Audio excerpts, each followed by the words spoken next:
This case, the devil made me do it case. It was an infamous, internationally renowned case. Yeah. A trial of Cheyenne Johnson. Yeah. Which was, I believe, the first time in the history of the court of law in the United States that that the council tried to claim that demonic possession was used as an alibi, as a reason for committing what ultimately became manslaughter. Yeah, I think Conjuring 1 and Conjuring 2 were very insular movies. They were strategically haunted house movies, and we were kept within the confines of these houses. And what we could explore is corners of the houses, and the investigation was sort of kept to that space. And we bust out in Conjuring 3 and step outside the walls of the Glatzel's house. Residents of Brookfield were shocked this afternoon by the broad daylight murder of Bruno Sauls. We knew when we read this script that this was not only just because it was more of a detective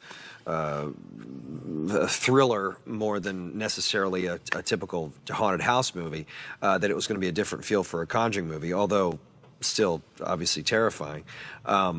That being said, this was a, how do you explain it? It was just the script was just blown out. It was just huge. We read it, we both called each other like, it's huge. It's just. I mean, just by nature of taking them out of a haunted house and placing them into the real world. The scenery and the mountains with outside. Characters in the world. Yeah. You're dealing with the police. You're in the forest. You're in a hospital, and you are. Yeah, a lot more locations, so it's going to look different. It's a much different feel in that regard, which is obviously super exciting. Whatever is going on, whatever happened that day, that was not Arnie. I was wary of Shavs. I'm like, how is anyone? James as a band leader is just like one of the most exuberant, ebullient, joyful people, supercharged with passion. And that's what I expect now with The Conjuring. And so when Shavs stepped up to the plate, and his energy is beautiful.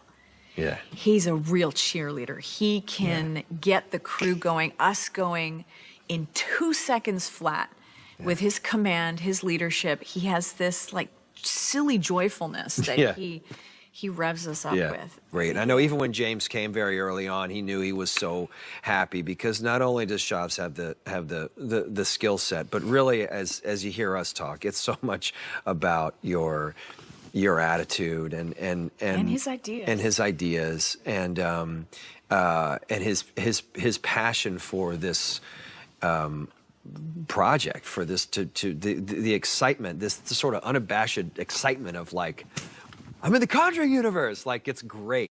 I was hoping it would. I love doing it. I love working with this dude. I love, and it's even a greater family. You know, it's the crew as well that's been a part of this journey, and it's a family, and it's nice coming back and checking in with each other every 2 years, because we're all very, very connected, and it's a circus on set. Because as dark as the story we're telling, it's really an affectionate group of people, and there's so much good fun that we have. Lorraine.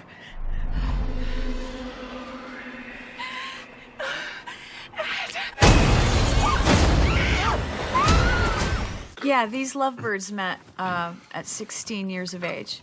And as I understand it, as Lorraine has relayed to me, that it was love at first sight.